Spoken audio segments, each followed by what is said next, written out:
Here we go, Barflies. Welcome back to the Barfly Tailgate Show. You already know it's live. It's done by Barflies, for Barflies, and all the other Bears fans out there. What the fuck is up, fellas? You know, like, damn, it's been a minute. You know, a lot of stuff going on. We'll get into all the Bears talk and this and that and the depleted O-line and, you know, how it's fucking Swiss Cheese Memorial Foundation down there. And you know, we'll figure it all out. But let's kick it around the room, see how everybody's been. Let's start the thing off with Mr. Ryan Badgley, Badge of Honor, Badge. What it do, baby boo? Bobby Bombs, what's up, my brother, man? Man, it's awesome to see everybody this morning. You know, just happy to be back on a Sunday morning, a beautiful morning where I am in lovely Oneida, New York. I'm excited, man. Camp's underway. Plenty to talk about, obviously, when it comes to camp and everything that's been going on. But, you know, just excited to be back with you guys, man. I think that's probably one of the longest hiatuses that we've taken because, yeah, like prior years, like we've taken a month break, but then we come back and we were ready right through the draft. But, man, the draft ended and it was nice, man. Like, yeah, you know, especially having a kid graduate this year and everything that goes into that. And, you know, like, but to be back with you guys, man, looking forward to this season. I think we've got a great opportunity in front of us this year. And I hope we really make it worthwhile. So happy to be back, man. Great to see you guys. Yeah, definitely, man. It was a good little break, you know, a little kick back and relax. And you know, I seen a couple of people like I guess they like thought they won the Super Bowl and they went to fucking Disney World and shit.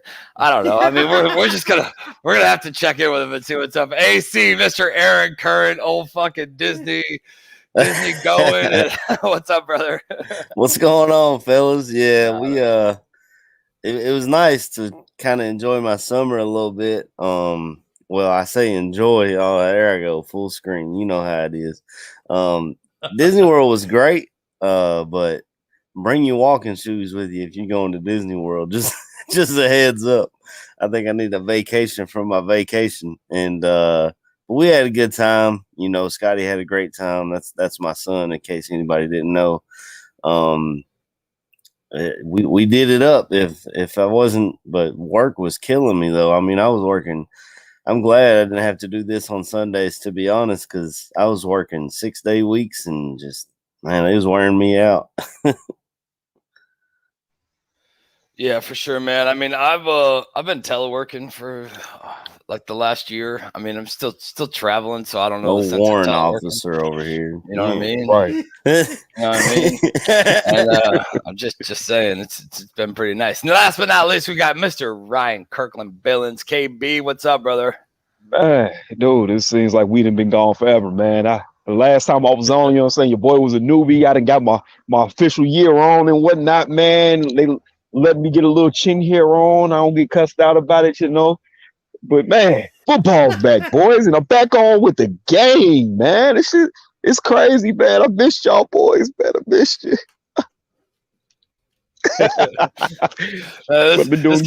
This guy's getting the veteran minimum now. You know, he's out of his rookie year, and he's like, oh man. Remember when he used to like hide in the closet to do the show? Now he's like right in front of the firehouse. Hey, your boy can sit and relax in the chairs now, man. I can come in and be like, you know what? I'm going ahead. I get to doing some work later, man. I'm going to sit down first. It feels nice. It feels nice. Man.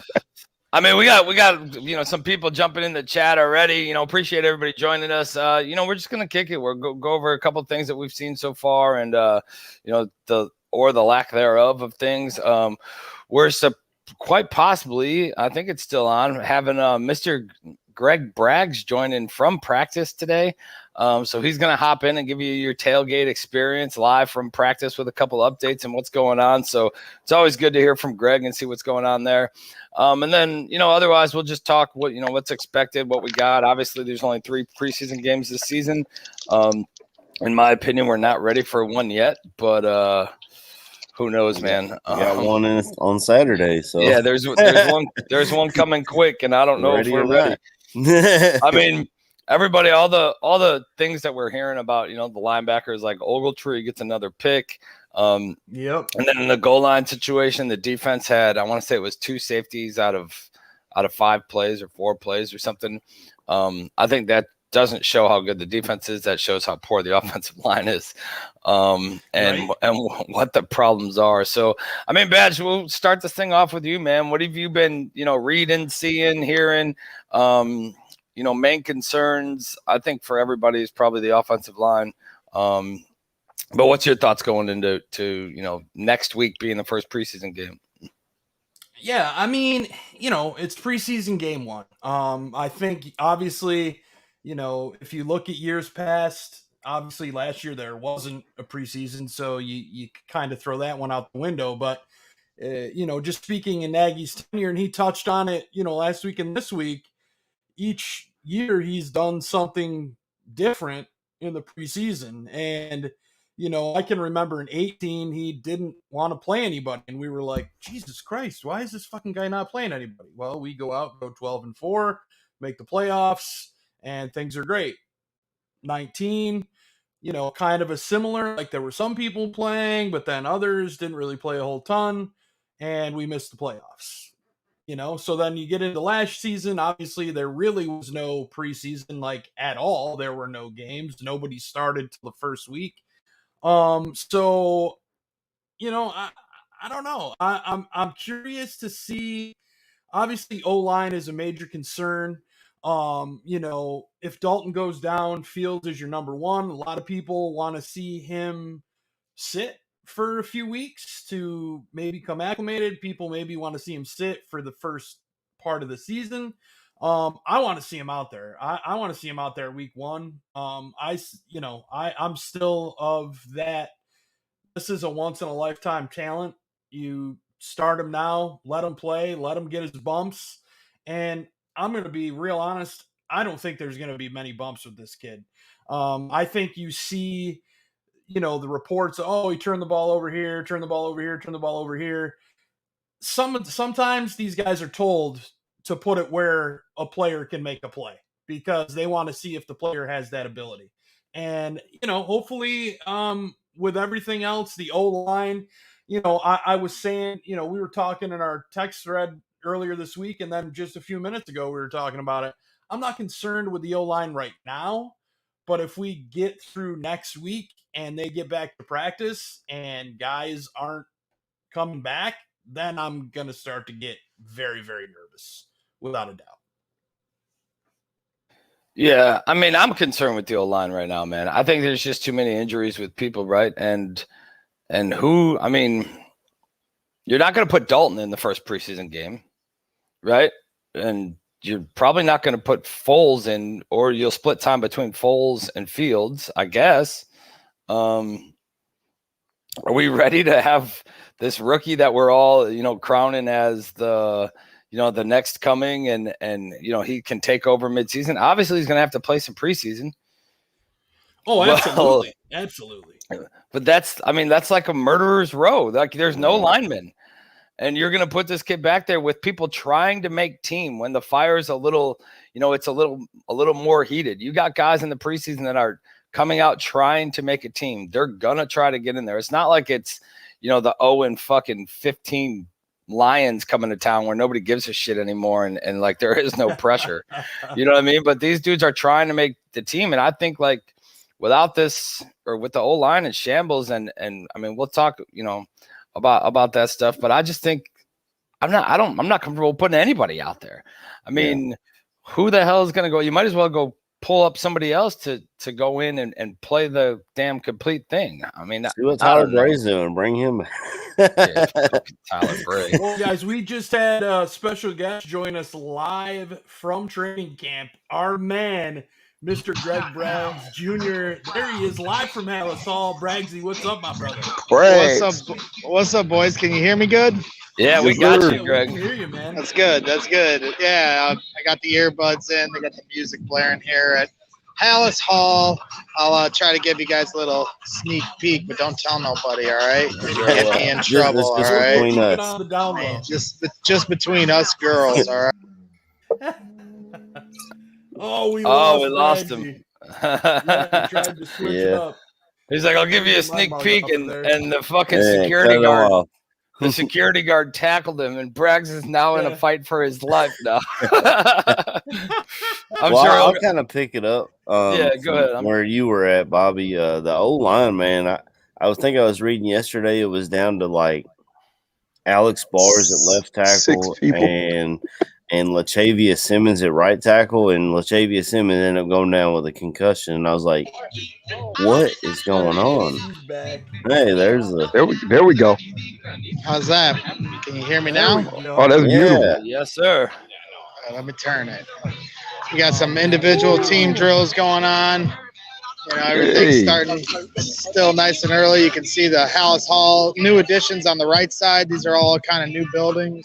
Yeah. Everything else. So that's kind of the lay of the land. I don't want to get in too much trouble because I got yelled at for not obeying the rules in the first week. So there's your little sneak peek. But yeah, we are in the stands, as I do. Bragg's in the stands. So I appreciate you guys having me on. Hell yeah, man. We're excited to have you, dude. You know, this is, let's say, what, your 4th or 5th day? Yeah, I think it's 5th. I'm losing track because I have to wake up at 4:30 in the morning just to get here. It's a little different than Bourbonnais in that 25-minute drive. Yeah.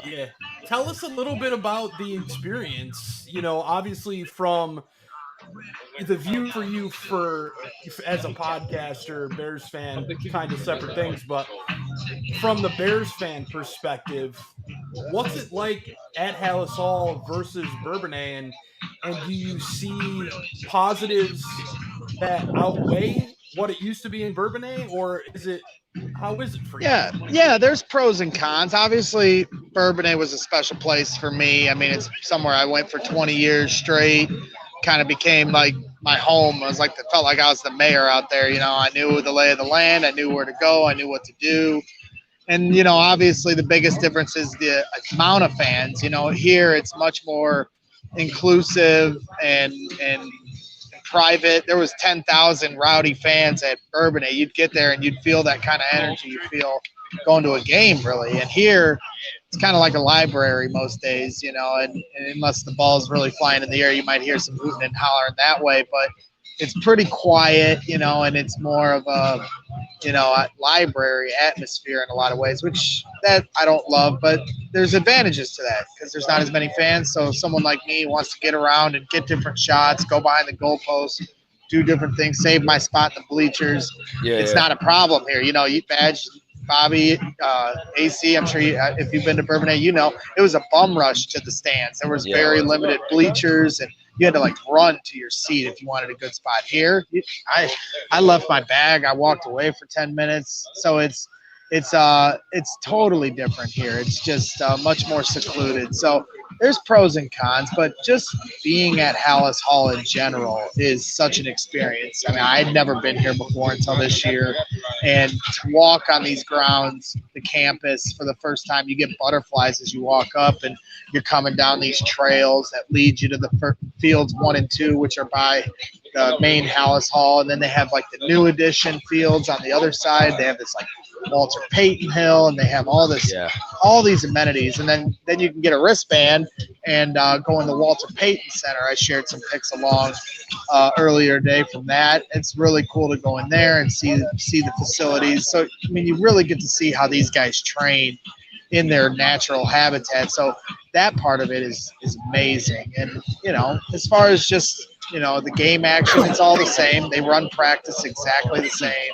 So, you know, it's all that's very familiar. You know, right now they're doing early warm-ups. In a minute, they'll be doing individual drills, and then they'll move to 7-on-7 and 11-on-11. So, you know, it's a lot of fun, and there's a palpable buzz because you have Justin Fields out here. Yeah, Braggs, do you think with them not being in Bourbonnais and like separated from their family and all that anymore, that there's a little less to the training of them going home every night? They're not like 24/7 in it. You know, do you think that it takes something away from, you know, kind of like no shit being a camp? And going to something where they're 100% focused, do you think like being back home kind of takes away from that? 100%. You hit the nail on the head, Bobby. To me, You know, a lot of fans will say, you know, this is what they do, this is what's best for the team because they have state-of-the-art facilities here. And it's hard to argue with that, but the point you made is a very valid one, and it's something I've brought up several times because when you go to Bourbonnais, especially the team, it's a remember the Titans type of field. They go there, they get away from everything, they get away from all the noise, they get away from their families, and you know, they obviously the family can come see them, but they don't stay the night with them. So there they kind of would come together as a team, and you'd see that as the weeks would progress at Bourbonnais. And here they get to just go home to their comfortable beds, and you know, as Steve Edwards, I was talking to yesterday, he said, you know, at Bourbonnais, when you're at night hanging out in your dorm, if you wanted to go to the film room and study up, if you're feeling like you're not, you know, getting up to snuff on certain things, you can go to do your homework.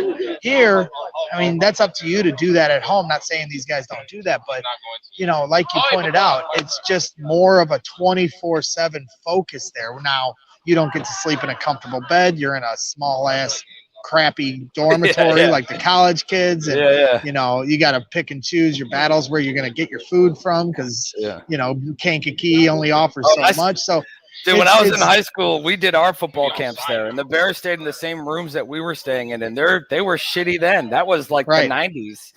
You know what I mean?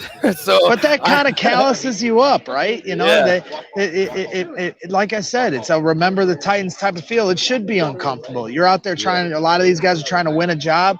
You should come out there and have that kind of sense of urgency, and everything shouldn't be perfect. And I mean, that's the old school football mentality, but you see in a lot of teams starting to go to their own facilities. So it's hard to argue. I mean, they're professionals. They get paid big money. So, you know, to say that they're not putting in the same kind of work probably is unfair. But at the same time, you know, there is something to be said about the coming together as a team at Bourbonnais and the different amenities and the focus of the 24/7 football being down there. You're 100% right, Bobby. Yeah.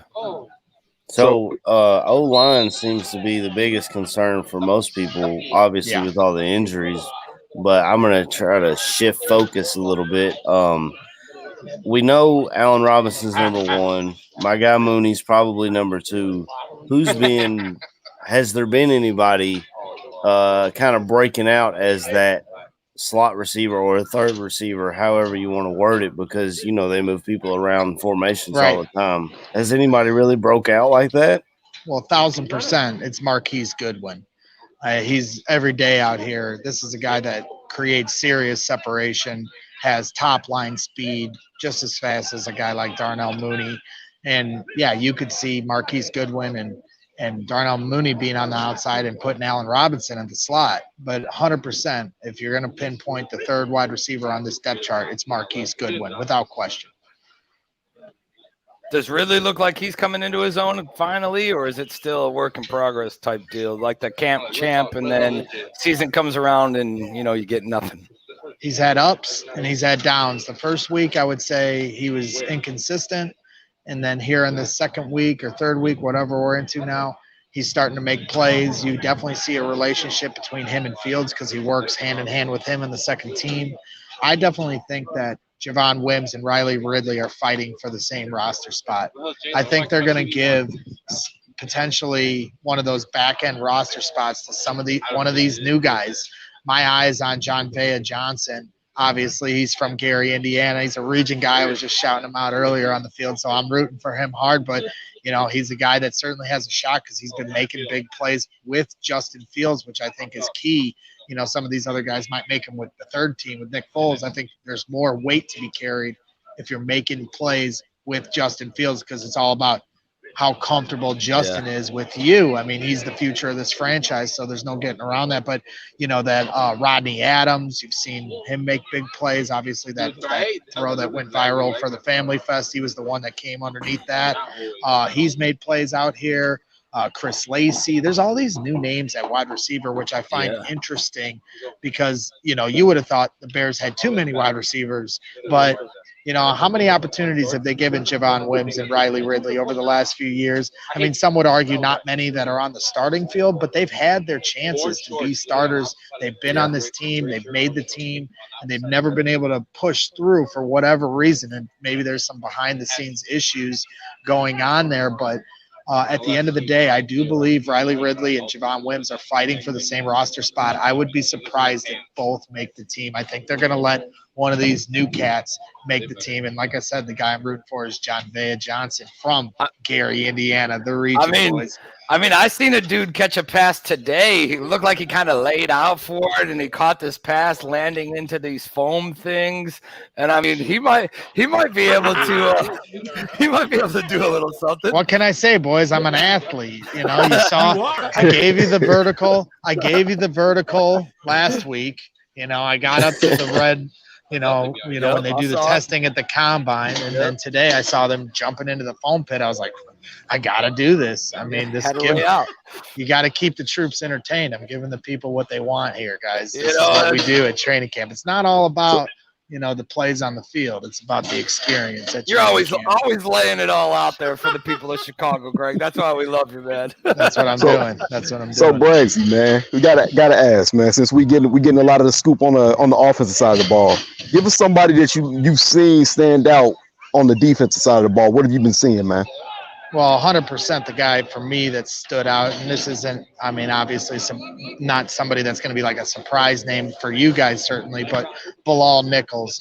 This guy is getting ready to get extended by this team. He's looking like Tommy Harris out here, and that's not hyperbole. He is seriously in monster mode right now. And every day he's out here making plays. One day he had a tip pass that was almost a pick that was in early days of camp, and every day just seems to build off of that. Roquan Smith isn't in pads today. He's hurt. He's over there working on the side with the guys that aren't practicing, but obviously Roquan is always a standout out here in camp. Trevis Gibson, this guy, my goodness. The other day, he was blowing up the offensive line like 5 plays in a row. And what was funny about it, and this is what sucks about not being able to do video at House Hall, 5 plays in a row, and he was giving this maniacal Joker laugh after every play because he was just beating Borum like a drum, and he was letting the offense that was standing on the sidelines and the coaches know. And like I said, it was a maniacal laugh, like crazy. I was asking him after practice about it. He's a really nice guy. I think he enjoys some of the attention from the fans. He's starting to get it. He's put on weight, so he looks really big, like flexed out more so than he did his rookie year. So that's another guy that's starting to bud here in the second week. So I'd say Bilal Nichols and then Trevis Gibson. Nice. Well, Greg, we're going to let you get out of here, man, and do your thing. We appreciate you hopping in and joining us, man. Everybody knows where to follow Greg, man. If you haven't seen Greg yet, I don't know what the hell you're doing. But, join Braggs in the stands. Get over there. Check him out. Greg's always, he's on the front lines, and in the military terms, this dude's on the front lines, and he's always in there. I don't know how he sneaks in half of these places, but either way he does it. Braggsy, it's not what you know, it's who you know, boys. Yeah, we love you, man. We appreciate you joining on. We'll see you this season. Brother. I'm sure we'll probably get you at a game. Take it easy, Braggs. Yeah, I always enjoy coming on. Anytime you guys need me, let me know. All right, we'll do, man. Appreciate you, Braggs. Thanks, Greg. Bear down, buddy. Bear down. Yeah, dude. How cool. If you've been live in training camp, dude, I was at camp with Braggs, not last year because of COVID, the year before that. And he's like straight go. You know what I mean? And his shots and this and that, right? And I don't know. The dude's just, obviously we all know, we personally know him, but he's just always on his A game, dude. And then, it takes the time to go do, little things like that where hopping into the ball or the foam pit, catching passes and but there's a couple things. I know we didn't ask him about the O-line because it seems to be the going thing. Yeah, I did. Joe Mandel is correct. Yes, I didn't really remember this. I didn't really break a glass in the restaurant parking lot, and I had just got a glass of whiskey. Camp was over. We all went to go eat together. Yeah. Braggs comes running up like Ric Flair. So not running up, but doing a little strut up, you know, and then I turn around and he jumps on my back and knocks my whiskey out of my hand and it breaks in the parking lot. So we look like assholes our first 5 minutes there. I mean, there was some of the players were in the restaurant eating with their families afterwards, and we're outside breaking glasses and fucking doing Ric Flair moves and shit. They're like, So, well, you we're know, never going on the fucking Ballroom Network over here. yeah, but I mean, we did, you know, there's a couple things that he mentioned there. The Travis Gibson thing, I think a few of us had seen, you know, how he's just basically beefed up and, you know, came back as like, I don't want to say that kid, right? But the, you know, the sophomore year or you know, sophomore year to varsity where he's just straight beefed up and he's getting after it. I mean, and who better to learn from? I think one of the strengths, definitely one of the biggest strengths that we have is that linebacker room, man, across the board. I mean, bringing in Ogletree too, right? I think he makes the team for sure. Oh, he's tearing it up. Yeah, and then, you know, just the linebacker room in general, man. Those are some beasts. KB, I'll come to you, man. I mean, I know, say O-line was healthy, right? And we're not concerned about that. Just we'll address the whole roster as healthy. What's the most concerning position group for you if you're looking at a completely healthy roster for the Bears right now? I was more worried about the DB room, you know, who's going to solidify the number 2 spot and who's going to be the nickel, so on and so forth. But, you know, from hearing some of the word out of camp, you know, Kendall Vildor has been stepping up and making plays left and right. And I remember when he was coming out, I felt that he was going to be a steal wherever he went. That's a kid with the talent to start anywhere. He has that dog in him, coming from a small school, playing these bigger schools and not backing down from the likes of these all-stars at Alabama, at LSU, not caring who he's playing against, man. And you take that type of mentality into the NFL, you know, you got somebody special. So, I mean, all in all, that was my biggest concern coming into it. You know, I feel like we are solid everywhere else. And I mean, you would have to probably look at a close second being maybe the wide receiver room, and possibly tight end. But my biggest concern was DB. Who's going to be number 2? Who's going to throw their name in that hat and say, this is my position, and I'm going to be opposite of Jalen Johnson? Yeah, I mean, it's tough. It's tough for sure. And I mean, I know Darren Chambers in the chat just said, are the corners a concern or no? He's like, I've heard some things here and there for some people that think it could be an issue for us. I think the tricky part of this is, and I don't know if we actually have any like travel training this year where we take a week and go to another place or they come to us, right? And you do a little 7-on-7s or you do the little scrimmages against other teams. But I thought the Dolphins were coming in this week to do. Are you talking about like joint practices? Yeah. So that's what I thought too. But then I seen something else saying that this whole COVID thing and whatever. I don't know, man. I just wasn't sure if it was 100%. But that's the tricky thing about this. So we can either say that our quarterbacks are really good, right? Because our corners are not, or flip it the other way and our corners are really good and then it turns out that the quarterbacks aren't.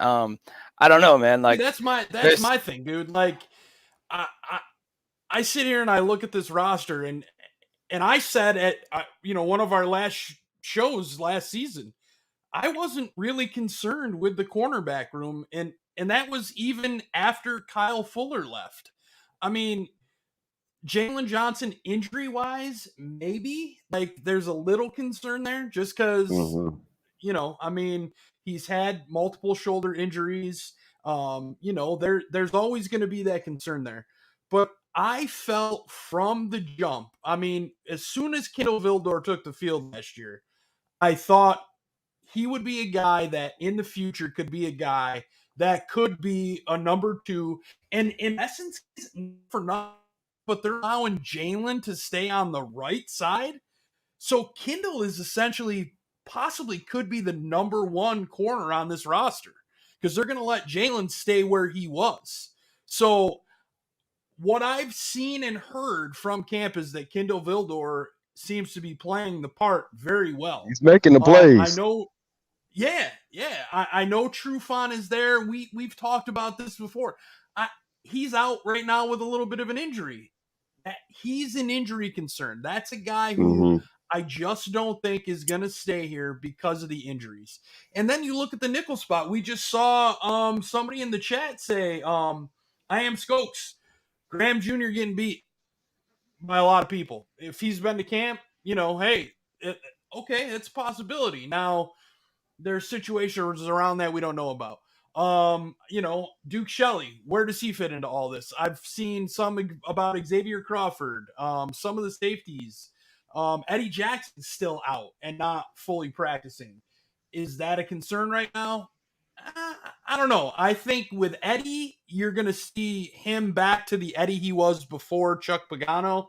So I don't think him being out right now is that much of a concern. But to me, my concern, and this until Matt Nagy proves me wrong, my concern for this team is Matt Nagy running the football. How are you going to keep, they say they want to get David Montgomery 20 carries. Bullshit. How many times has Dave Montgomery had 20 carries? 1, 2, 3. You can probably count it on one hand. You know what I'm saying, right? So now you've got Damian Williams added to that room. Now Tariq Cohen is back healthy. Khalil Herbert, you've seen making impacts and seeing his name throughout camp. How is Matt Nagy going to use all these guys and keep them content and happy? Especially you got Tariq coming off an injury. You don't know, A, when he's going to be on the field, and B, when he's going to be healthy. So there's a lot of questions in the running. I mean, there's questions really everywhere for each position. But obviously the O-line, like I said earlier, after this week, I'll be concerned. But at this point, I'm okay, I think. Yeah, I get it too. And the O-line, obviously, I think we're all concerned, right? And who knows if it's just downplay or whatever, but the injuries and the load management and this and that they're reporting are all nothing that's like concrete hit the paper as, dude's done. Nothing's a concern. Yeah, dude's done for this long or that long. I think it's just one of the beaten dog syndrome for Bears fans, right? Where we think it's so bad, and the O-line and this and that, and I think it's just one of those things that continuously pops up. But my only concern is who plays behind the O-line the first preseason game. If all these dudes are out, and granted, I get the starters wouldn't get a lot of time anyway, so it's not really like it's going to change a lot, right? Depending on, we had the one preseason where none of the starters played. Yeah. So who really knows of how much it's going to, affect it? But I would hate to see, some just piece together O-line come out and then we got quarterbacks getting injured or this and that. And maybe if Fields isn't ready, he gets thrown into the fire early because of this O-line. There's a lot of cause and effect that could happen with that. Mm-hmm. Yeah, if it was like a long-term injury concern, obviously they would have some guys on PUP. But I don't know, man. Tevin Jenkins, we knew he needed reps at left tackle, and he hasn't gotten any significant ones. Yeah. One of my concerns, you were talking about position-wise, is tight end. And it's not even about on the field. It's financially, because we know we're paying Jimmy Graham a ton of money, and we drafted Cole Kmet to try and step into that role. And we just brought in Jesse James, who apparently is making plays with Fields. So yeah, if those younger guys or those lower guys on the depth chart can step up, it can save us quite a bit of cap space, and we can maybe go out and get a Schwartz to play right tackle, or I've heard Okung thrown out there for left tackle, even though he's kind of an injury concern as well and an older guy. But we can spend money elsewhere if these younger guys are stepping into these bigger roles, even though Jimmy Graham apparently is this big kind of a personality leader. I don't know. I guess he's got a locker right next to Justin Fields, and he's talking him up. But financially, he's making a ton of money. you know. Yeah, so. I just think if they were going to get rid of Jimmy, they could have got Jesse James a long time ago. You know what I mean? They could have. Yeah. I just don't think Jimmy's the one to get rid of. I don't think that they personally that they see it as like the money's not worth the investment that he gives to Justin Fields, the confidence that he gives to somebody. I mean, this guy led the team last year in touchdowns and receiving touchdowns. He is. You get rid of. I mean, depending on how Kmet is coming along, and I know we've seen some reports that Kmet's been linking up and making these touchdown grabs in red zone situations and that, right? But if you take away that that piece from, say something does happen and Fields gets thrown in before he has to, Jimmy Graham is that security blanket. Dude, and they said that 6'6", yeah, they said that. Pounds. I mean, you've seen reports from Hogan Johns how, the pocket broke down, this and that. Fields scrambles right and throws his the tight end open, or throws this into the window here or there, right? And granted, a lot of it could be like, the spice up, throw a little fucking extra pepper on that shit and see what happens, right? But I think it's a lot of it is Graham's that security blanket for everybody, and seeing Mooney come along and saying how his route running is more crisp and then having Robinson, right? I think that Graham stays no matter that the contract this year, right? That he stays as that security blanket, unless it's a cut for, he gets injured or something stupid happens, right? And they end up just getting rid of him. 9 touchdowns last year, right? Nine touchdowns. Yeah. The last one I mean, walking off New Orleans, and everybody was like, oh shit, did he just walk out like into the sunset? Like, is he done? So now he's made that choice to come back. And, he's the guy that last year when that you guys know, when that signing was made, I was like, what? I mean, he didn't have a great rapport with Aaron Rodgers. So you think he's going to come here with Mitch Trubisky? And I loved it just because, Yeah, I get it. I totally get it. To me, I don't think he goes. I think he's somebody reliable that you can count on in the red zone. And as much as this team struggles in the red zone and has throughout Nagy's tenure, they need that big-bodied tight end. I think I said he was way too fat. I said he was 280. I was trying to put him up in my weight class there, even which my weight class is much bigger than that. But height-wise, I mean, you can't compete with that, in all honesty. I mean, you look at what he did. I remember the one touchdown they scored in 19, right? Off of in the first game of the season. Graham boxed out Deion Bush like he wasn't even there. Bush was trying to do everything he could to get over him. You want a guy you need somebody like that in the red zone where you struggle, and clearly it showed he was somebody important there last season. Yeah, I think we all. Question for you guys. Go ahead. From the chat here. So Jordan Jumpman 23, which I love the name. Elijah Wilkerson. People are asking how he's looked. I'll be honest, I've only heard his name a little bit. I haven't really. And heard it. I know they left tackle. I was gonna say they had him at left. Borum over there. Yeah. Go ahead, KB. I was gonna say from all I've heard, man, they had him over at left tackle. He wasn't bad from what was being reported. But I know that he was I think he might have been put on the injury reserve list. The pup, something happened to him. I thought he came from the Broncos.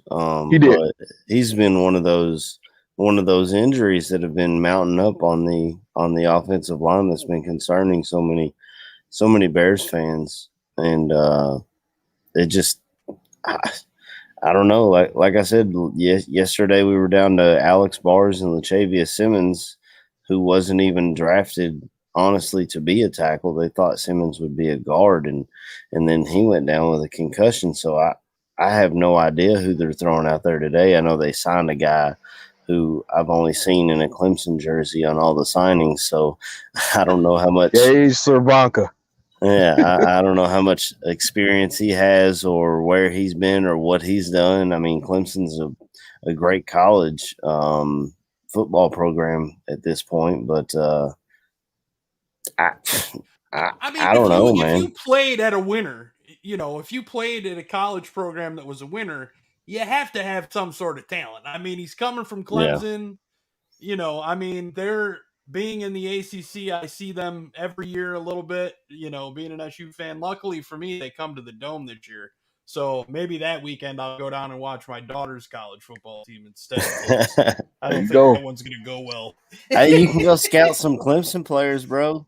I got Kentucky football tickets this year, and nice. When we play Florida and we play Georgia on the road, so I don't get to see Georgia here in town, but I'll be. Not only am I looking at my Kentucky Wildcats because I'm an insane fan, I'll be looking at some of these other prospects from these other teams. Florida's always got. I think we got LSU coming into town this year, which is probably not going to be pretty, but I can look at some of their DBs and and see what they got going on. I'll go get drunk and tailgate at Notre Dame. I can't promise you I'll take my ass in that stadium, but I definitely go get drunk and walk around. I'm pumped for football season, though. Yeah, I think we all are, man. I mean, there's a lot of plug and play that's going to happen, right? There's a lot of guys that we're going to see come out and make the roster. I mean, I know we're concerned, greatly about the O-line, but we had an O-line that basically an undrafted O-line last year. Right. We had a seventh rounder, 2-3 undrafted free agents. So who knows what's going to happen? And I understand that they, the beginning of the season was shit and they kind of had to come into their own, right? And they did it. So, I mean, they came around and they played well the end of the season. So I think, like I said earlier, man, I think it's just that Bears fans are trained to fucking worry about their O-line these last 5 seasons. Well, not only that, you've got the Kevin White situation where we didn't know what was going on with him, and we were told, it's shin splints, he'll be fine. Yeah. We're not concerned. And then now you got Tevin Jenkins who's got back tightness, and Nagy says he's not concerned. We're not worried about it yet. He's missed 8-9 padded practices at this point. And we knew it was going to be difficult for him to make that situation. He hasn't even been padded yet, right? No, he hasn't. No, not at all. I didn't think so. And I mean, I posed this question with you guys the other day. I think it was with you guys. I mean, is this the reason why Jenkins dropped so far in the draft? Is somebody's medical scouting team better? That could be possible. That could be possible, man. I mean, is 31 other medical draft teams better than ours? And we kind of took him in the second knowing that, hey, he might not make it. But if he does, he could be a beast. Well, I was going to say that right after the draft, didn't he have videos pulling a golf cart and doing these feats of strength? So he was healthy, just something, I don't know what happened, and his back tightened up on him, I guess. Maybe it was from pulling a golf cart with a rope. No, but that brings you to the thoughts from going up on what Bobby was saying. If it was something, because I had heard that the tightness did come from college. They said that he had that issue last year. That being said, if he did drop, I mean, and you go with the gamble. Yeah, he's a first round talent. You're gonna get him in the second round. There comes caveats with that. Sometimes they have underlying issues. Sometimes they don't. So, I mean, at the end of the day, we're all hoping we still got that steal. We still hope we got that number one prospect. But, I mean, it comes with the territory. You're taking a gamble on somebody and getting a good player that's supposed to be a first rounder. So, I mean, you got to take the bumps with how they come, man. Yeah. Yeah, definitely, man. Yeah, I just Jenkins, it's funny because you listen to our network, Danny Shimon, Neil Stopchinski, they feel he's specific to the right side. And I know, AC, we were on last week with Aldo and whatever, and we touched on that. And I'm sure Neil mentioned it too when he was on. They see him specifically as a right tackle. Now, you see some other folks that say, well, right tackle and left tackle, I mean, it's basically the same thing. Your feet and your hands are moving a different way. I don't fucking think it's the same thing. To me, and I've never played offensive line, but to me, I don't see it. There's a lot more to it than just which way your feet and your hands and arms are moving. So I think it's going to be an adjustment for him. I really do. But I think he will, be fine with it. I just wonder what is it with the soft tissue injuries on the O-line? James Daniels. Now, this is a guy who I don't think he's played a full season since his rookie year, and I don't know that he finished his rookie year even, to be honest with you. Now, here he is with a soft tissue injury, a quad injury, and now, I mean, now what? You looked at the inside of that O-line and you had Whitehair, Mustafer, and Daniels, and you're like, holy shit. I mean, the inside of that O-line is really good. All right, well, now Daniels is hurt. Well, that's normally a spot where Alex Bars would just pop right into, and you're like, okay, it's Alex Bars, we're good. Well, fucking Alex Bars is out playing tackle right now because he's got to play left tackle. They don't have anybody else to do it. Yeah. I mean, I said it last week on the show that I wouldn't be surprised if he was moved out there because he played it. I thought it was a regular season game, but maybe it was the preseason game. So now he's out playing left tackle, which, I'm sure he can do it. Probably not ideal to have him out there where we've seen him at guard, and we know that's a very good position. I think they're just testing the water though, Badge. I mean, who do we have that's a proper left tackle? We don't have one. We don't, and that's why when all the deck was stacked for Tevin Jenkins, everybody's like, "Oh, he's moving to the left side. He's gonna." I don't think he should be on the left. Yeah, I don't either. I mean, it's still a possibility that he might not. You listen to what the word of coming out of training camp, especially just recently. Larry Borum was doing a fantastic job from what was being said before he had the concussion. Till he got the concussion, yeah, man. Like it's weird. Yeah, and he got a concussion in shorts. Like, how does that even happen? I mean, is that fucking Khalil Mack face slap? Fucking knock your brains loose a little bit, man. Yeah, knock your brains loose a little bit. All right, enough. Oh wait, Saturday going to tell a lot about the O-line. Yeah, for sure, Jumpman. I mean, I think so too. Let's move off this O-line real quick, and let's come over to AC. AC, your thoughts on Doug Pederson walking around practice the other day with Nagy. Looked like he had a sheet in his hand. He had the clipboard, and he's dressed to the T's in some Bears colors. And he's walking around and just right in his hip pocket, man. What's your thoughts on that? I don't know what the hell that was about. I mean, we know these guys were both under Andy Reid, and so they go back a long time. But I have no idea why he was even there. Maybe he went to go scout Nick Foles for some other teams, so we can try to trade him and get some draft capital for next year. Because, I mean, you got injuries starting to mount up, and teams are signing Josh Johnson and Brett Hundley over trading for our guy. So I have no earthly idea why he was there. Yeah. And I've tried to, like last night, I tried to read articles and stuff, but we had a family day yesterday. I mean, we just went out and watched a movie and went bowling, blah, blah, blah. And I tried to last night, you know how you kind of cram for a quiz. Yeah. I tried to do that last night, and I was like, I don't know. I guess he was there because they're friends. I don't know, because I didn't see him. Yeah. So for me, right, on the positive side, and then KB, you can go real quick, but on the positive side of it, I think it shows Nagy's humility. I think it shows that he's humble to have another offensive mind come in and do what's best for the team, right? You don't see, it's not like he's up in his, in his high horse on his chair. Like, I don't need that guy to come in here. Like, I got this, right? So I think on the positive side, it shows some humility. It shows him being humble. Like, hey, oh, you're in Chicago for the week for fucking cousin Billy's wedding, stop by practice if you can and break down and let me show, or tell me what you think you see or whatever. Who knows while I was there? I haven't really seen anything else after the fact. There hasn't been anything like whatever.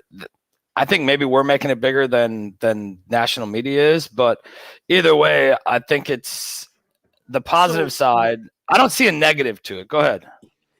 So I tried to watch Nagy's presser this morning, but I was getting ready, whatever, and somebody asked him about Pederson being there, but I don't know.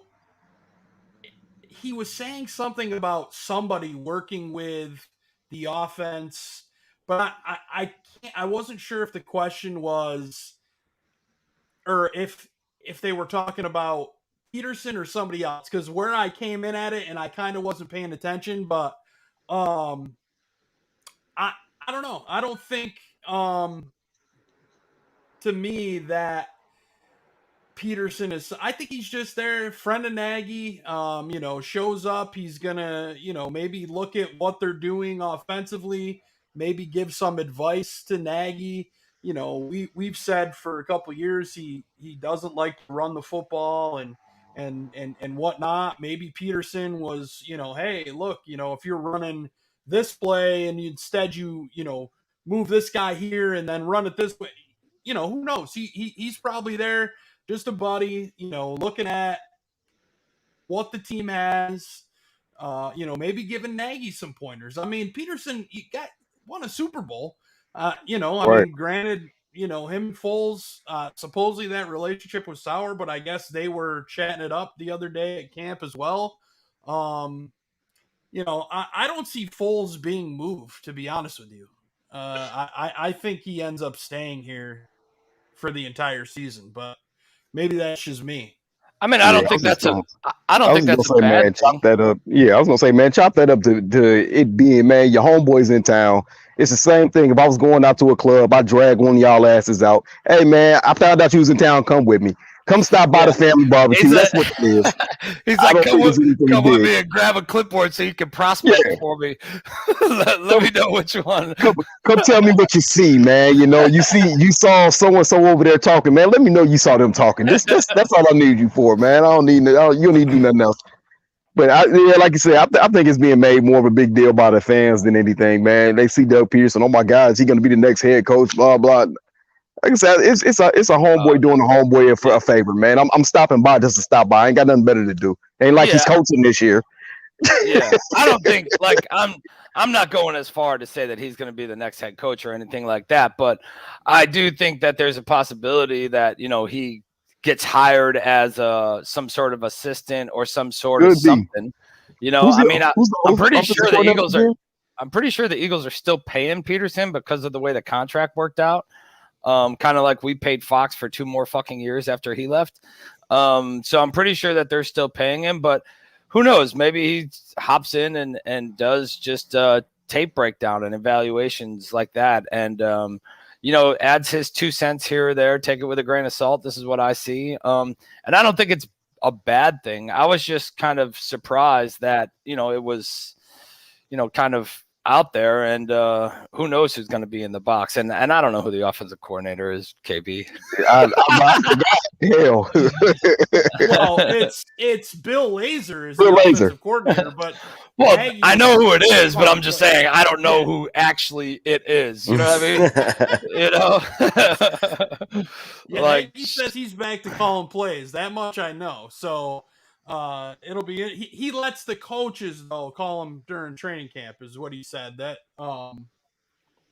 so that makes sense. I don't know. Yeah, that doesn't make any sense to me. Doesn't make any sense. Like, if you're gonna, why are you gonna have something totally different and create no system if you're just gonna let people? Well, I guess we'll see who does it in preseason and go from there. But it's gonna be Doug Pederson.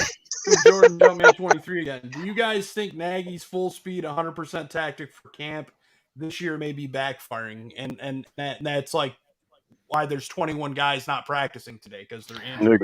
I mean, I don't know. Like, even I think camp's always kind of been like that. I mean, there's the one year that KB and I were both down there, right? I mean, there was starters on the field all the time. There was that one scrimmage that last day, KB, that was like, that shit was on fire. Like, dudes were diving for balls in the end zone. Dudes were being put on their back. You know what I mean? Like, man, they was going at it, bro. Yeah, they were hitting each other, man. And that was, I think that was the last day of camp, right? It was the day before, or a couple days before Family Fest. It was the last day of camp, and it was, dudes were getting lit up, man. And we were kind of like, you know, of course, you're in the stands, and you're like, oh, and then like, holy shit, why? Like, get up, you know. And we had wide receivers limping off the field. I was gonna say we saw Anthony Miller walk off the field. Yeah, we saw a couple dudes get hurt, man, and you're like, oh shit, like, what are we doing to ourselves right now? But I think it's a lot of it's like we said, that callousing, right? I mean, I'm okay with people being hurt.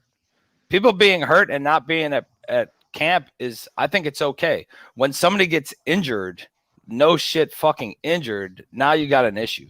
Back tightness is, I mean, you're just hurt, or there's a concern, right? You're not fucking injured. You're not done. Nobody's put you on a 6-week or a IR or whatever, right? And so I think as long as you know, the shots are minimal, that we're okay. And it's kind of like a callousing of players getting ready. I think what you know, I the feel most like it's this way every year. You know what I mean? Like you're granted, NFL players are different than, you know, high school, college, you know, so on and so forth. You're all starting at a different time.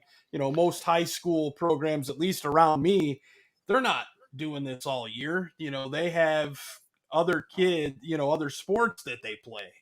You know, there's some high schools where maybe they do only focus on one sport. But the NFL is different. I mean, these guys are training. They may take a couple weeks off after the end of the season, but they're pretty much, you know, lifting, working out, with their, you know, whatever. I mean, but it's not to the point where they're hitting guys. They're going to get bumped. They're going to get, you know, they might get bruised. Camp is totally different. I mean, you're putting the pads on and you're hitting. You're going to expect guys to be a little bit sore the next day than what they had been previously. That's kind of expected. And some of the veteran guys are going to get these days off to maybe spend a little extra time in the cold tub or. That's what I was going to say. I mean, and yeah, let's face it, at this age, man, for some of these guys, right? And I know we're all fucking older than probably everybody on the team, but at this age, for some of these guys, it takes a little longer to repair. You know, it takes a little longer to get back to 100. It takes a little longer for them to, you know, to train their bodies to feel that pressure, because no matter what it is, I mean, getting prepared and then going live is still different. It's a different scenario, man. And your muscles, you're using different things, right, than you wouldn't in the weight room. And I think it's like, you know, just to wrap up his question, right? I think it's okay, man. I think what we're doing, there's nothing, and I want to knock on wood when I say this, but there's nothing completely drastic right now that is 100% concerning to where we're all like, oh shit, right? There's concerns. There's the O-line and so many of them piling up, right? But I think it's okay for right now. It's still a concern, but I don't know, man. It still just kind of looks like there's just little nicks and bumps and bruises, and it's like, oh, okay, you don't, you know, let's not practice today. You're not going to practice today, but you're going to be here and do this, or you're going to do that and do this. And sometimes when that happens, man, you get that fucking, you know, that flower from the fucking stone, man. You get somebody who comes out, you know, somebody has to take a day off because of a little injury, and now you find this fucking diamond in the rough kid who comes out, and you're like, wow, like, how the hell, we didn't see this coming. Like, let's run him there again. Let's see what happens. So who knows? You know, something good can come out of it.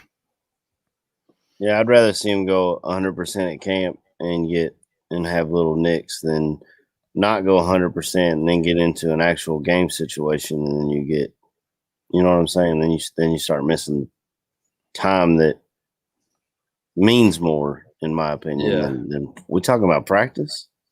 Practice? I'm talking about practice. Cohen. So Clovers is asking. Cohen's still on the pub list, right? He's physically unable to perform. Yeah, he's still on the pub list. I think he's been out there, just kind of walking around, hanging out with the guys on the sidelines, still doing the dance and being himself, right? But he's still on pub and still repairing. I think one of my bigger things, and I guess we'll figure it out on Saturday, but who's the starting quarterback in the first preseason game? Justin. Well, I think Dalton probably takes the first series. Yeah. Yeah. And then what? And then you think? I was gonna say that you probably be the Justin Fields slow for the rest of the game, pretty much. Yeah. I mean, I assume Foles will come in like probably the fourth quarter. But so you get what I'm saying, right? So Dalton is only going to take the first series. Why? Because he's your starter and he's who you need to protect. Do you really though? I think because who's the fucking Yeah, I don't think it's anything to do with protection. I think it's just that's the norm in the league. And, you see that first week, you see your quarterback come out, do a series or two. It might even be one. If they go down and they have a long drive and end up with points, that may be all you see them. But if they go 3 and out, then they'll put them back out for another and, from there. But I really think it's a huge opportunity for Justin Fields to get more opportunities than Dalton and Foles. And if he shows well, maybe you see him by that third preseason game. He's the one running with the ones. That's what I would like to see, but he's running right now for his life out of the pocket. Bragg's just put up a couple pictures and pocket collapse, Field escapes to the left and runs downfield. I think he stepped out of bounds at the end. Maybe he got tackled. I don't fucking know here, but either way, shows him kind of tackles Fields in practice is probably being cut the next. Well, I'm not saying not tackled. They're going to be escorted off the field like the dude in Carolina. Carolina, yeah. Hey, my man, we need you to report to the back real quick. We need you in the office. Dude, just strip down right here and get the fuck out. Yeah, I was trying to see today what the list was. I know yesterday there was 21 players out. That's a lot of fucking players, fellas. Yeah, that is. Yeah, man. Either injury management, right, or veteran load management, whatever it's called, and then injuries, right? But 21 players out. Kind of. So with that, right, let me ask, and you guys in the chat, you can answer this too. With last year, right, no camps, everything was minimized, right? There was a virtual camps kind of, right? And we've seen the season get executed. Maybe there was some problems, here and there with players, but we're talking about like almost zero contact. Everything was, you had players buying home gyms and fucking showing themselves working out in the Zoom meeting and all this and all that, right? With 21 players out, is that really as big of a concern as we're kind of making it, seeing that we went through all last season with nobody getting touched, and all the Zoom meetings and all the practices taking place via Zoom? I mean, as long as somebody's feet are on the field, I think you're already a bonus than last year. Yeah, I think you're far better off. But you heard Jimmy Graham the other day. You saw him tweet about, they had a plan going into this season related to all the COVID stuff. And now all of a sudden they're starting to roll it back and try to put in new stuff. So the players aren't really happy with the union because the thing with this is last year, guys, with COVID, it was so rampant. The players had to stay in Chicago. They had to go get tested every day, like whether they were going to be at the facility or not, to avoid any of this. Well, now you've got vaccinated players. Some players choose not to get vaccinated. So now you're having to learn how to deal with your vaccinated players, your non-vaccinated players, and try to coexist. Very similar to what's happening here in the world. You have everybody who's vaccinated, or not everybody. Apologize if you're not. I don't really give a fuck what you are, but because it's none of my business. But you're running into those same things. Your vaccinated people your unvaccinated people. So now your unvaccinated people are getting sick because they're not vaccinated. Supposedly your vaccinated people who they're not getting sick, but they can now spread it. Well, imagine that now in a football team. So these players are trying to go through the normal everyday thing, but yet now they're being told, well, fuck, you've got to, we're going to roll this back and now do this. So now you're going to have to come in and get tested every day. Well, these guys don't want to do that. When it's an off day, they want that off day. They may need treatment. They may need to recoup. Some of these guys have their own fucking chambers at their house, so they don't have to go to the facility on an off day. So it's a change for these players. Just like everybody's having to adapt for us now. I mean, now, like here in New York State, they're telling you a lot of the places you go, you got to put a mask on. Oh yeah, the mask. Well, wait, I fucking got the vaccine. Fuck you. I'm not putting a mask on. I went and did what I was fucking told to do. Now I got to put a fucking mask on. So the players, I think, are like, well, fuck. You're telling us we're good to go. We're vaccinated. You told me to get vaccinated. You tell me to do this. I do all these things. And now you're coming back saying, well, wait a minute here. We're going to change it. And now like the fines that they're putting on some of these players related to if they have COVID and aren't able to show up.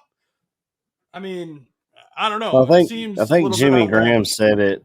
I think Jimmy Graham was the one who said, like, they're not forcing us to get the vaccine, but it feels like they're forcing us to get the vaccine. And my wife, she's a nurse, and they told them straight up, you can get the vaccine or you can find another job, basically. At my job, which my wife and I are both vaccinated, but I respect anyone's decision to not get this vaccine because, to be honest, we don't know if there's long-term side effects, and everyone has their own opinion on why they've got it or why they're not, and I'm not going to get into that, but it's coming back, and like I said, Jimmy Graham said they felt like they were basically almost forced to get vaccinated, which, I mean, it sucks, but it is what it is. Wink, nudge. You don't got to get it, but you got to get it. Yeah, right. And I get it, and I don't care, man. I honestly, if you got it, if you don't have it, if you wear a mask, if you don't wear a mask, I don't give a fuck. Like, it's one of the freedoms that you have, and guess what? Like, that's why this fucking place and whatever, man. So for me, I really don't care. I don't give a fuck if somebody wears a mask, they don't wear a mask, and I don't give a fuck if somebody's vaccinated or not vaccinated, because I don't really fucking judge people on what the fuck they do, for that. Like, does anybody give a fuck who gets a flu shot every year? The fucking measles, like, whatever you get as a kid, every fucking who gives a fuck? Yeah, this is but one of those fucking. Dude, I just don't understand the outrage. I agree with old Hawk here, man, and I'm just sick of the COVID shit, and and whatever. But was there a opt out this year? There wasn't, was there? I don't know. I don't think so. I don't think there was an opt out. I haven't heard anything about it.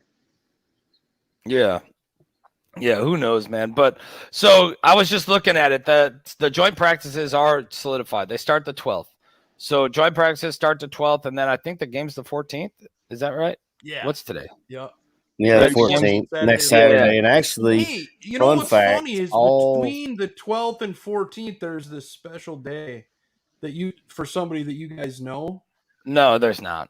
That shit doesn't count. Part of this show. It doesn't count. We don't care about birthdays around here. You're lucky you made it. I'm just kidding, man. But yeah, go ahead, Cave or AC. I was gonna say, if our listeners didn't know this, I was looking up the TV schedule for the preseason, and all 3 Bears preseason games will be live on NFL Network. So clearly, they're trying to, get some buzz about. I'm assuming it's the Justin Fields effect, and they want to show, this rookie quarterback, see what he can do. It is preseason, so take it with a grain of salt, but I thought that was pretty cool being down here in Kentucky. I'll be able to watch all 3 of our games live as they happen on NFL Network. Yeah, for sure, man. And I remember like they used to play. Remember like the day after or oh whatever. yeah, I'd have What to a pain in record the it at ass like that 4 was. in the morning on my DVR and then go back and watch Yeah. it. And Yeah, exactly. Me too. I just get to watch them live. Yeah, but let me go back to what Badge was saying. Just because he was trying to plug his birthday, and I told him we don't give a fuck, Badge. We do give a fuck about your birthday, and we love you, buddy. I didn't know what the hell he was talking about, to be honest. I had no fuck. I was like, I don't know. Badge's birthday is August. I really don't give a fuck. His birthday is August 13th, so that's what he said. Anybody who wants to fly Badge out for joint practices on the 13th, we're all about it. Oh yeah. Yeah, no shit. But I mean, I think 2 days of joint practices, they used to be a week long, right? I mean, something like that. So I don't know how much we're gonna get, and what do you really get out of the Dolphins besides that they're coming for the first, preseason game. So it just makes sense they come a little early and we do it up. But I don't know, man. I think joint practices are a good measuring stick of where your team's at and what you can see. But I don't know. I think grand scheme of things, we got 17 games this season, right? What's the over under on when Fields takes the field as the starter? Is anybody certain thinking week that one. So you think week 1 he's starting? Yep. Now is that due to a Dalton injury or is that due to him winning? I think it's due to him winning. If you're in the chat, let us know what you think. What week do you think he's coming in? And is he coming in due to injury or is he coming in due to win-loss rate, fan fucking craziness, and and all of that pushing the subject? KB, what do you think, man? I was going, man. When do we have the bye? Isn't it like week 5 or some shit like that? Week 8. Oh, it's like Week week 8, 11 or 12. Oh Jesus! Never mind. Fuck. I ain't gonna say it after the bye. I'll say, man, probably week 5 or 6, man. I'll say we give Dalton his fair shot at holding it down, and then it just becomes we need the spark, and Justin Fields overtakes him. Yeah. The fuck no, nope, that's too far. Yeah, week 10. Yeah, I say week 5 at the earliest, man. Week 5. Hey, see what you got. I think it's week 3 we go into Cleveland. I think that'll be Dalton's last start. I think we win that game with the Cody Parkey doink off the upright for the Browns to lose, and then they're like, all right, enough of this crap. Let's see what old Fields has got. Yeah, I'm going on wins and losses, man. I think if we come out and we're 3-0 in week 3, then Dalton stays.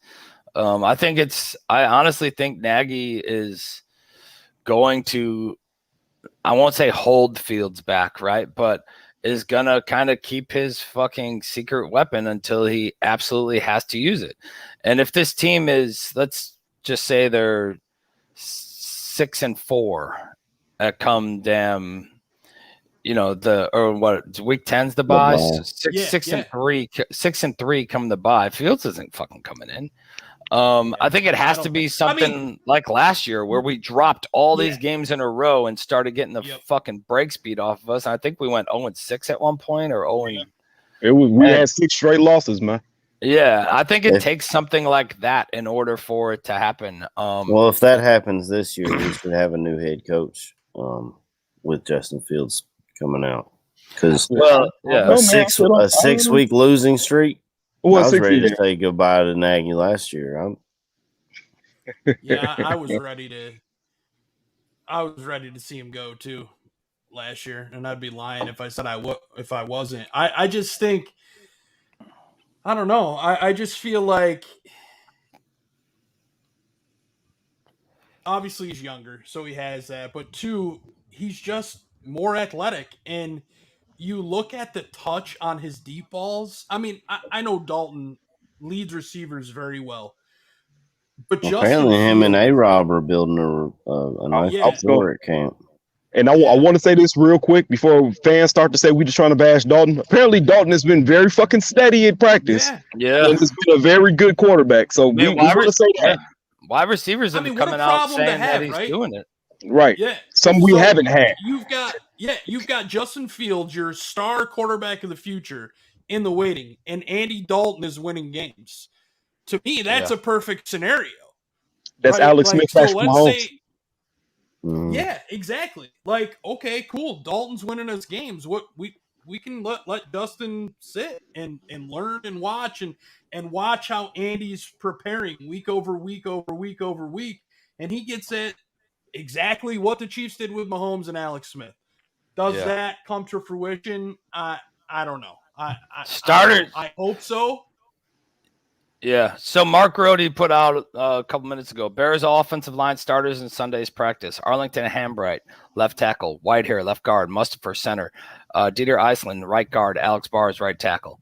So that was your lineup of the line today. Which, I mean, Hambright's probably the one where you're like, oh shit, right? Iceland was a guy that everybody wanted to see.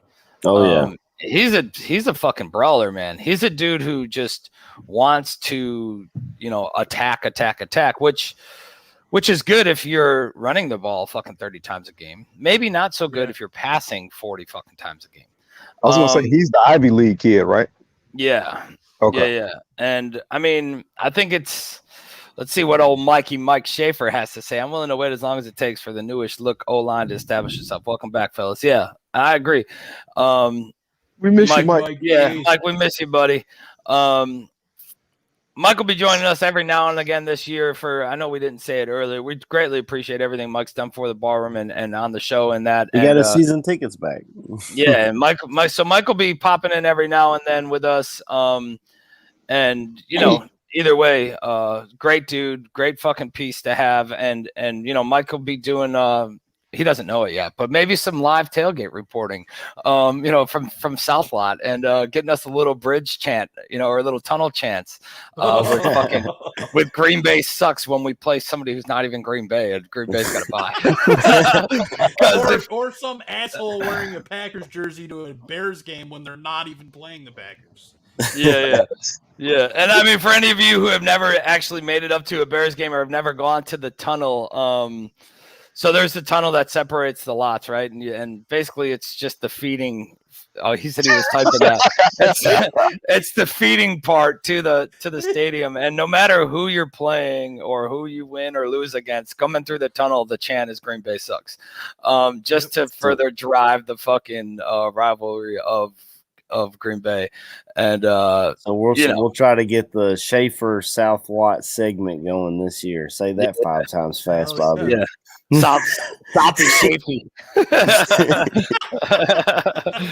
Shafee win the South. So, I mean, I don't know. I think there's still a lot to come to play, right? There's still. What do you guys think that removing one of the preseason games is a fucking issue of getting ready? Or do you think that no, it just really didn't need it anyway? It was a fucking bogus game where nobody played. I mean, that's now game 3, I would assume, is now the bogus game. Yeah. So you're really only getting 2 games, together and to fire off. I don't know about this week 17 thing, guys, because the way Jimmy Graham talked about it the other day, I don't think the players are in for it. I mean, I was gonna say none of them seem happy. Now it's a game I don't even get fucking paid for. He's like, whatever it is. Well, yeah, I mean, you just got asked to work every fucking Saturday now. Like your regular weekday job. Now you've been put on Saturdays too, so you have to work an extra week. And I think a lot of it'll. I mean, week 17 is gonna decide a lot for people. For teams and for the way things go, right? And I mean, it's going to push the rest of the season a little bit, and who knows, man? I just I like it. It's more football. So me personally, I like it. If I was employed as a fucking player, I probably wouldn't like it because it's another chance for injury. You're not getting paid for that week. When it first came out, that was what I tweeted was right. You still got the same amount of roster spots for a whole extra game. It's still a 53-man roster. Instead of giving them extra roster spots or at the very least extra practice squad spots, you've got the same amount of players to play. I thought they had that. I thought they kept the extra practice squad spots that they had last year due to the whole COVID thing. Oh, I thought they kept extra practice I didn't think they did. I might be wrong. If you're in the chat and let us know. I'm pretty certain that the practice squad still keeps the extra 5, right? I think so. I think it's something like that. It went from 10 to 5, I think, last year because of COVID and COVID protocols and keeping people, the contact thing and the traceability and all that. Check out this comment from Jordan. Go ahead. So, overheard Monty's girlfriend talking to fans here at camp. She said last year was just the preview from Monty. Saw on Twitter Monty's going to be a man on a mission this year. Yeah, we all knew that. That's for sure. I mean, just a preview. He was one of the top 5 fucking backs. Right, that's what I was gonna say. He was top 5, but somebody tell Madden that because they're fucking retards.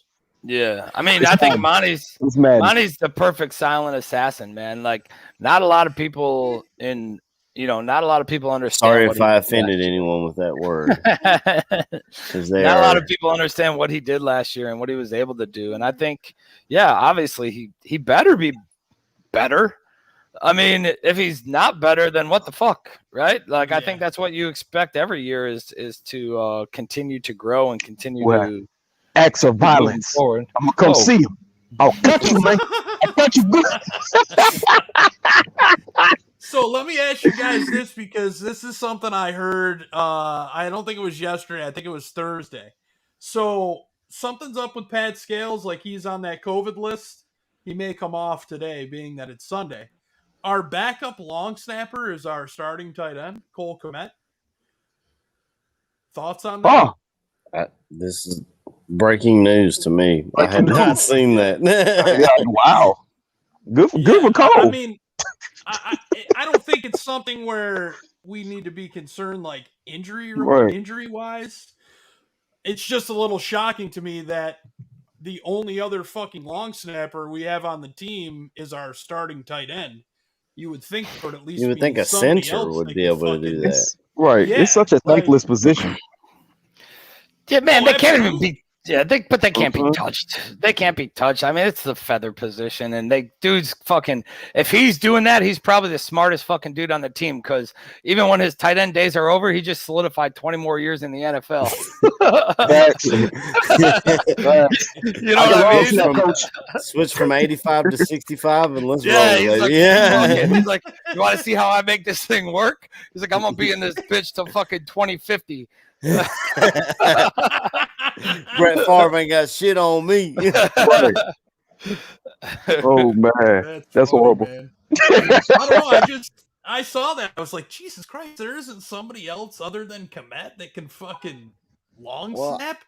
That's weird. You would think it would be a center, but I don't. I mean, you're not going to bring on a backup long snapper to take up a roster spot, I would think. No, I totally get it. I mean, technically, Scales, if you look at Madden, is listed as a tight end. If you're following your True. Yeah, he is. Because he's like a 49 or some shit. It's horrible. Yeah. Oh, dude, you're giving him 2 years. I don't think. I was gonna buy Madden this year, and then I started looking at our ratings, and they had Kendall Vildor like a 64. I think Mustafa was like a 67. And I was like, they still got Mustafa low, bro. Even though when he played, I guess he was like one of the top 5 best centers when he started. But it's fine. Up too, man. Oh yeah. Mustafa, I saw his interview last week. I mean, he's big, man. Like, I always thought he was tiny last year. I was like, man, he seems kind of small for a center. Well, fuck, he's way bigger this year, and I love it. He's got this attitude now. Like, he's like, yo, I'm ready to go. Let's go, which is great, man. I love that from. I mean, that's a starting center, right? A starting center who was an undrafted free agent, and he's just came out and was like, funny? Let me show you. His birthday is August 13th too. Wow, look at that. We're driving this home, aren't we? Another Two birthday great plug. guys I mean, share if the we're gonna same plug birthday. birthdays, mine was July 28th. We didn't have a show for mine. Oh my God. Yeah, man, I'm just scrolling through kind of some camp updates here and there. There's really nothing like jumping out or nothing crazy. I was gonna say Deion Bush was escorted off the field earlier by a trainer. Yeah, I think saw that. Scholes had posted that. So shout out to Sko. Oh wow, they have scales even lower this year. He's a 30. Oof. Oof. That hurts. Yeah. But it's Madden, man. Nobody takes EA seriously. Yeah, exactly. So who knows, man? I don't know. I mean, I think all in all, I think the team is in a good spot. I think there's questions, I think there's questions of whatever, but I kind of feel that every year. I feel like, they can pull out, they do this, do that, whatever. It's going to come down to a couple of these games, right? Fourth quarters, what happens? I mean, is this the year that Nagy fucking offense just explodes and we see him putting up tons of points? And granted, for everybody who's saying, I fucking hope so. I mean, for everybody who says that his offense is shit, right? You got to go back and look at the fucking ratings, look at the averages and how they climbed of points per game and this and that. And the dude really has done more and put up, I mean, he did more with more, right? Like, don't forget who our wide receiver group was that one year and what we had, right? But I mean, he's performed, he's doing it. We've been playoff teams. He's an over 500 coach. So he's doing it. I think a lot of the times from other shows and other fans, there's so much negativity and just pessimistic attitude towards players or where the team's at. And it's an immediate fuck them all, fire everybody. And that shit ain't never going to work, man. You don't know who you're bringing in next and restarting everything. So I think we're in a good spot, man. I think we're building and moving forward. Some of these key pieces we got are, like we said, Monty, Robinson's here on the tag. Mooney's fucking been just a bright spot. Jalen Johnson, obviously Mac. You got Goldman back this year. You got Hicks. I just think that there's a lot of fucking bright spots and a lot of good pieces moving forward. What's so funny is, Bobby, that the defense likes to talk a lot. Like when they're interviewed, they like to talk a lot. And this season, I feel like it started with Khalil. When they interviewed Khalil and he's like, man, I'm done talking. I don't talk. I go out and I show it. And I feel like the entire defense is kind of, none of them are really saying shit, which I think is right. I think they know that the last two seasons weren't up to their expectations. And now they're ready and they know, like, yo, we've got to get back to what we were before. If we're so I was talking to my brother about this a couple days ago, and this is my speculation and what I was hoping, right? It's going to be way the fuck out there, but because it's coming out of my mouth. But either way, I was hoping that Desai went into that defensive room, right? And he's like, what the fuck have you guys done lately? Like, why do you get to have a chip on your shoulder? Like, why? What have you done? You haven't done shit. Like, you went from a team that did this, and that to a team that's done what? Like, who are you? And he's not You're wrong. That's how I seen it playing out in my head. Now, there's no proof that any of this happened, so fucking don't everybody go crazy, right? But isn't that something that you would do? It's something that I would do. I would go and challenge him right away. Like, wait, who the fuck do you guys think you are? The only thing I ever hear is this. You're the fucking first kid I knock out at a bar because you're the one running his fucking mouth and wants to fight. I hit you first. You know what I mean? Like, and then we go from there. But hopefully that's what happened. And you have seen that, right? And you have seen, like, I think they need to get back to just the humility aspect of everything. Like, granted, they're the team that we love, but they haven't really done shit. They got fucking the break speed off of them 6 games in a row, right? They haven't really, besides padding stats, There hasn't been any like straight just demolish this fucking team and make them do shit against their will. We say it every week. Oh, let's go out and punch somebody in the mouth. Yeah. I mean, I'm sick of fucking saying it because it doesn't happen. Hopefully this season will be different. And I mean, what I hope for is week 1, we show up in LA and just fucking shit stomp the Rams. Like, hi, knock, knock, we're here. Yeah, and we're coming for the whole fucking thing. Yeah. Whether or not that happens, who the fuck knows? Yeah, definitely. And we'll get in, future shows. We'll get into prior to the season kicking off. We'll get into record predictions, expectations, and all that. But I wouldn't put anything like that on you guys right now until we know who's going to be on the field. And whatever. I think guests coming up too. I wanted to mention this too. So Danny Lance from Audacia Sports will be jumping on with us next week. He is actually going to be at the Miami Bears game at Soldier Field next Saturday night. So he's going to jump on with us next Sunday, tell us what he saw from that first preseason game.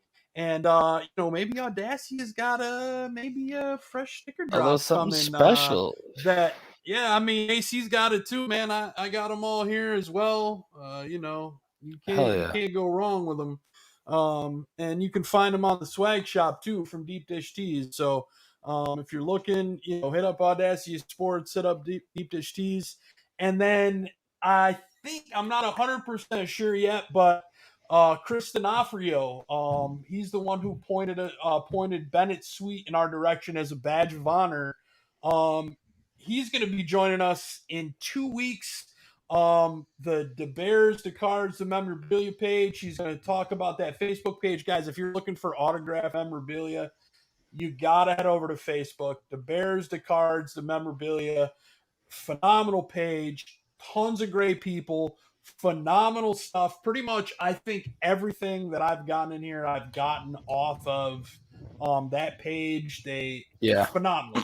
I highly recommend it. I know Bobby, ACKB, you guys are all freaking in it and have seen it. There's just so much great Bears stuff in there, and classic stuff. I have a Walter Payton autograph that I never thought I'd ever own a Walter Payton autograph in my life because I just felt I would never have the money to be able to buy one. And I fucking have a Walter Payton autograph. So super excited to have those guys on. We'll have some badge of honors for you coming up as well. Maybe some player guest appearances, some autograph raffles, some autographs, maybe some Allen Robinson jerseys signed by the man himself that we will be raffling off this season. Within Reach is a big part of what we do at the Barroom Network, so you are going to hear a lot about it. Be prepared. They've got some great events coming up. They had one back in July at Top Golf in Schaumburg. Super successful. We're excited, guys. Excited to be back. Excited to bring you, everything that we've gotten over the years and so much more. And for us, community is a big thing. So that's why we have Badge of Honor and why we do it. And why we'll continue to do it. And we're looking forward to a fucking great season. Yeah, for everybody in the chat, man, hit us up on Twitter, on Instagram, on whatever, or one of our own accounts, Facebook, anything like that. If you're going to a game and you want to be a little tailgate hop on, and either show us your tailgate setup or whatever it is, man, hit us up. We're always down for like we say all the time, man. We're just fanalists. We're just a bunch of fans that like to talk about fucking football. Ain't nobody here trying to say fucking anything. Your opinion's your opinion. None of this shit is set in stone, and our opinion's our opinion, man. We're just a bunch of fans talking and fucking having fun with it, man. So you guys want to join, just hit us up. Jordan saying drop the Twitter link. Mine's right there. The other side. Oh yeah, so all of our Twitter, all of our Twitter handles are right here, and then you can find the Tailgate Show from there. And then they were asking for times and dates. So it's going to be every Sunday. Once the season, we're going to be 10 or 9 Central. And then once the season kicks off, we'll go to 10 Central, right? That's the game plan. Not 8 Central. Or did I just fuck that up? 9 Central. Yeah. So then we'll go to 8 because we got Central once the fantasy football guys jumping on Yeah. after us. So yeah, definitely. And then check out all the other shows on the Barroom Network, man. There's a bunch of Bulls talk. Just all around. You got gambling, you got Bulls talk, you got Bears, you got the South Burbs Hitman, you got, White Sox, Cubs. Is Cubs even a team anymore? AC, I don't know. But either way, I mean, I almost hung my KB jersey over here, but I was like, no, we'll go with Mooney today. Can't fail to mention that the Crosstown Classic, the White Sox have taken the last couple. But hey, we traded away our whole team, so congrats on whatever, dude. Look at you and your excuses already. If you say it don't matter, White Sox are doing good. That's all that matters. No one cares about the North Side. White Sox. Yeah, but everybody who joined, man, appreciate you guys joining us. I don't think we're not gonna do shout outs or nothing today. Everybody who popped up in the chat. I got a couple shout outs. Of course he does. He's gonna fucking mention his birthday again. Go ahead. I knew that was coming. I just want to give some shout outs to the guys that are out at camp and doing a great job, keeping us Bears fans that can't be there in the loop. Yeah. Nicholas Marino from Chicago Audible. He's putting out a lot of great stuff. Ryan Dangle at Bear Down Report. He was there the other day, did a phenomenal job. And I'm gonna murder this guy's name, and I apologize. UC Kashul from Bear Report. Yeah, he's putting out phenomenal shit as well. And then obviously our guy Greg Braggs. Those guys are doing a phenomenal job, but nobody does it like our man Greg Braggs. He is the end all be all when it comes to training camp coverage, when it comes to going to a Bears game. If you don't know Greg and haven't met Greg, if you see him at a tailgate, if you see him at a Bears game, if you see him at any sporting event, just follow him around for a little while and you'll see how this guy does it like nobody else. He does a phenomenal job, and we can't thank him enough for, kicking ass and taking names and giving us the opportunity to see it from his point of view. Yeah, that's all I got. I'm gonna do one now just because. I know we got the Mike North. We got a couple of gambling shows on here, but there's also a comment at the end there, Badge. If you'll put it up, Gold Boys. So there's a little Discord group that we might have that has been on the come up. I know little Mike Schaefer is in it. If you're in a gambling state and you want more information on that, hit me up on Twitter, DM, or Facebook, or any of that. And we'll get you into this Gold Boy thing. You bet what you want. Nobody's telling you what to bet, but it's a lot of insight. And I mean, there might have been a night or two last season, and during the NBA season that we raked in about 4,500 on $10 bets. So I'm just saying, I mean, these guys know they've seen the receipts. But just it was in New York. It was a nice little come up. So if you the same way, yeah, if you're bet on a horse, I don't know anything about, but I better not bet on any other sport. If you're in a gambling state, hit me up. And if you want to hop in the fun or just have access to it, another group of people who there's like a monthly $20 thing, but $10 per person of that 20 goes to a charity of the group's choice. So we go through and pick a charity, and we send that money out to a charity and or somebody in need. And a lot of investigating on some of that, because obviously everybody in a gambling group feels that they're in need. But either way, we find some good causes to give to and go from there. So, but all right, boys, we'll wrap this thing up. KB, AC, Mr. Ryan Badgley, great to be back with you guys again, man. Mr. Greg Braggs, thanks for joining us today. And until next week, man, we'll just fucking leave you all with another Bear Down. Bear down. Bear down.